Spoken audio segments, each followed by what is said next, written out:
आप सभी के लिए एक नई वैकेंसी का अनाउंसमेंट कर दिया गया है। इसका नोटिफिकेशन आप यहाँ पर देख सकते हैं। इसमें एजुकेशनल क्वालिफिकेशन क्या होगा, पोस्ट किस चीज की होगी, एज लिमिट क्या होनी चाहिए, कब से कब तक आप फॉर्म भर सकते हैं, सारी चीजें डिस्कस करेंगे। सबसे पहले जो पोस्ट का नाम है वो है सहायक एवं कनिष्ठ वैयक्तिक सहायक, ठीक है, यानी recruitment of assistant and junior personal assistant, assistant और जूनियर पर्सनल असिस्टेंट की ये पोस्ट है। सैलरी आपकी 81,000 तक मैक्सिमम जाने वाली है। स्टार्टिंग में आपको 25,500 रुपए दिए जाएंगे, इनिशियल पे होगा ये। बाद में जो है आपका जो सैलरी है वो 81,100 रुपए तक जा सकता है। ये असिस्टेंट के लिए भी है और जूनियर पर्सनल असिस्टेंट के लिए भी है। दोनों की सैलरी जो है इस तरीके से बहुत अच्छी मिलने वाली है। एजुकेशनल क्वालिफिकेशन के बारे में क्या बताया गया है वो देख लेते हैं।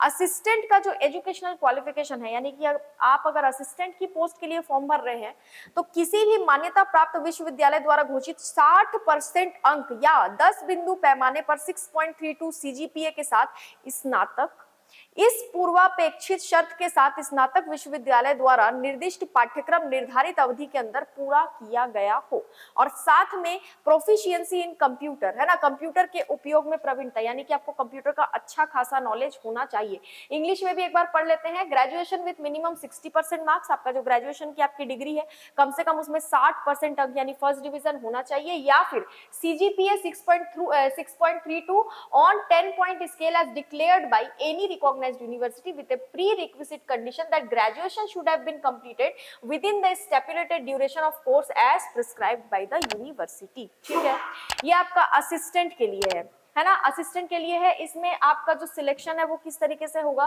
पहले रिटन एग्जाम होगा, उसके बाद कंप्यूटर लिटरेसी के लिए स्किल टेस्ट होगा, यानी आपको कंप्यूटर कितना आता है, क्योंकि यहाँ पर क्लियरली बताया गया है कि proficiency in the use of computer, यानी कंप्यूटर की नॉलेज आपको अच्छी खासी होनी चाहिए, कंप्यूटर चलाना आपको बहुत अच्छे से आना चाहिए, इसका नॉलेज आपको बहुत ज्यादा होना चाहिए। तो यहाँ पर आपका स्किल टेस्ट भी होगा कंप्यूटर साक्षरता को लेकर। अब बात आती है जूनियर पर्सनल असिस्टेंट की, यानी कि कनिष्ठ वैयक्तिक सहायक की। तो इसमें जो है आपका एजुकेशनल क्वालिफिकेशन देख लेते हैं। Graduation with minimum 60% marks same है, या फिर CGPA of 6.32 on 10 point scale, मतलब वही सेम है, ठीक है, ये दोनों सेम है। एंड साथ में ए minimum speed of 60 WPM in English stenography, और साथ में कंप्यूटर के उपयोग में प्रवीणता। एक चीज ऐड हो गई है, जो आपका टाइपिंग के लिए जो आपको दिया जाएगा वर्ड और टाइम, वो स्पीड भी बता दिया गया है, ठीक है। तो यहाँ पर देखिए मिनिमम स्पीड कितनी होनी चाहिए, 60 WPM इन इंग्लिश स्टेनोग्राफी, थोड़ा सा ध्यान रखना है, ठीक है। तो यहाँ पर ये चीज ऐड हो गई है। अगर इनमें से कुछ नहीं है तो अथवा में यहाँ पर एक और पॉइंट दिया गया है, वो 60% वाला पॉइंट तो सेम है। स्टेनोटाइपिस्ट या स्टेनोग्राफर के रूप में 1 वर्ष का आपको एक्सपीरियंस हो, यानी आपने कहीं काम किया हो, और साथ में अंग्रेजी आशुलिपि में 60 शब्द प्रति मिनट की न्यूनतम गति आपकी हो, यानी मिनिमम स्पीड ऑफ 60 WPM यानी वर्ड्स पर minute in English stenography, and proficiency in the use of computer. ये एंड में लगा हुआ है एक और पॉइंट, ठीक है। अगर आपके पास एक्सपीरियंस है तो आप ये फॉर्म आराम से भर पाएंगे। साथ में इसका भी जो सिलेक्शन होगा, पहले रिटन एग्जाम होगा, उसके बाद कौशल परीक्षण होगा कंप्यूटर साक्षरता एवं आशुलिपि में, यानी कंप्यूटर लिटरेसी और स्टेनोग्राफी में आपका स्किल टेस्ट भी लिया जाएगा कि आपको सच में आता है या नहीं, ठीक है। अब आगे देख लेते हैं क्या दिया है। ये पॉइंट तो आप लोग खुद पढ़ सकते हैं अगर जरूरत हो तो, ठीक है। अब यहाँ पर एज लिमिट की बात कर लेते हैं। जो एज लिमिट के बारे में दिया गया है उसमें क्लियरली लिखा है कि 31/3/2024 यानी कि 31 मार्च 2024 को 18 से 28 वर्ष की आयु के बीच में अगर आपकी उम्र है तो आप ये फॉर्म भर पाएंगे। लेकिन साथ में यहाँ पर मैक्सिमम जो एज लिमिट में छूट दी जाती है अलग अलग कैटेगरीज को, वो मैक्सिमम 33 ईयर की छूट दी गई है SC और ST कैंडिडेट्स को। Scheduled caste and scheduled tribe category से अगर आप आते हैं तो आपको 33 साल तक एज लिमिट में छूट दी जा रही है, और अगर आप OBC कैटेगरी से आते हैं तो आपको 31 साल तक एज लिमिट में छूट दी जा रही है against post reserve for this category. जो जितने आपके लिए पोस्ट रिजर्व है उसी में दी जा रही है, ठीक है।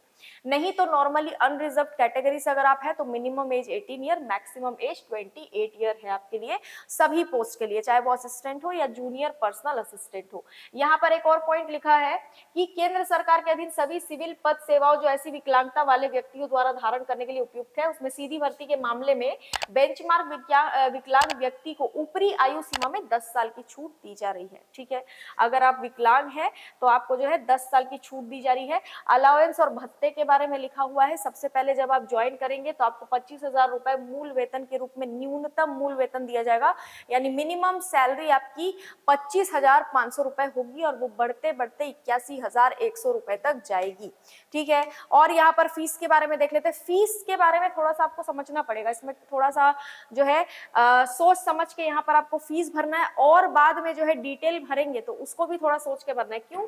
क्योंकि जो आवेदन शुल्क होगा वो 100 रुपए लिया जाएगा। ठीक है, ये तो बहुत कम है, लेकिन पहले सभी आवेदकों को आवेदन शुल्क के रूप में समान रूप से 500 रुपए जमा करना पड़ेगा, चाहे वो एससी हो, एसटी हो, वुमेन कैंडिडेट हो, किसी भी कैटेगरी से, चाहे वो जनरल हो, चाहे ओबीसी हो, चाहे ईडब्ल्यूएस हो, कोई भी हो, 500 रुपए आपको सबसे पहले भरना है। ठीक है, फॉर्म के रूप में, जिसमें से शुल्क मुक्त श्रेणी जो होंगे वो होंगे महिला, एससी, एसटी, पीडब्ल्यूबीडी और भूतपूर्व सैनिक। इनको क्या किया जाएगा कि पूरा का पूरा पैसा रिटर्न कर दिया जाएगा, है ना। शुल्क छूट श्रेणी में जो आ रहे हैं उनसे संबंधित उम्मीदवारों को पूर्ण आवेदन शुल्क वापस कर दिया जाएगा। जो आप 500 रुपए भरेंगे आपको पूरा का पूरा वापस किया जाएगा, और साथ में जो यूआर यानी अनरिजर्व्ड यानी कि जनरल कैटेगरी से है या ईडब्ल्यूएस से है या ओबीसी उम्मीदवार हैं, उनको 400 रुपए वापस किया जाएगा और 100 रुपए रखे जाएंगे। इसीलिए यहाँ पर फीस के बारे में लिखा है 100 रुपए। ठीक है, ये सिर्फ यूआर यानी अनरिजर्व्ड, ईडब्ल्यूएस और ओबीसी कैटेगरीज के लिए है, लेकिन इन कैटेगरीज की महिलाओं को भी पूरा पैसा मिल जाएगा, ये सिर्फ पुरुषों की बात हो रही है। ठीक है, तो थोड़ा सा ध्यान रखना है यहाँ पर। और इसको वापस पाने के लिए आपको एग्जाम देना होगा, आप कंप्यूटर बेस्ड टेस्ट देने जाएंगे तभी आपका ये पैसा रिफंड आएगा, नहीं तो नहीं आएगा। ऑनलाइन आवेदन करते टाइम रिफंड अगर आपको प्राप्त करना है तो उसके लिए उम्मीदवार को आईएफएससी कोड के साथ सही बैंक खाता विवरण डालना पड़ेगा, यानी कि आपको अकाउंट नंबर है ना वो सही सही डालना पड़ेगा। The application fee will not be refunded to all those candidates who fail to attend the written test. जो लोग रिटन टेस्ट अटेंड करने में फेल हो जाएंगे, यानी रिटन टेस्ट देने ही नहीं जाएंगे, सेंटर दूर है, ये है वो है बोल के, तो उनको किसी भी तरीके का रिफंड नहीं मिलेगा। आईएफएससी कोड आपको सही तरीके से डालना होगा। उम्मीदवार internet banking, debit card, credit card, UPI है ना, एनईएफटी वॉलेट से ऑनलाइन, ये तो आप खुद ही पढ़ सकते हैं, इसको बताने की तो जरूरत है नहीं।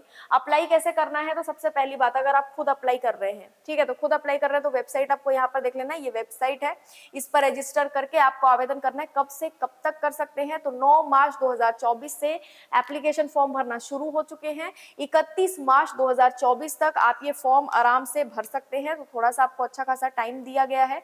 ठीक है, और क्या दिया है, application for multi post selection process. Selection process तो हमने देख ही लिया, रिटन टेस्ट होगा पहले, उसके बाद आपका संबंधित जो है स्किल टेस्ट लिया जाएगा।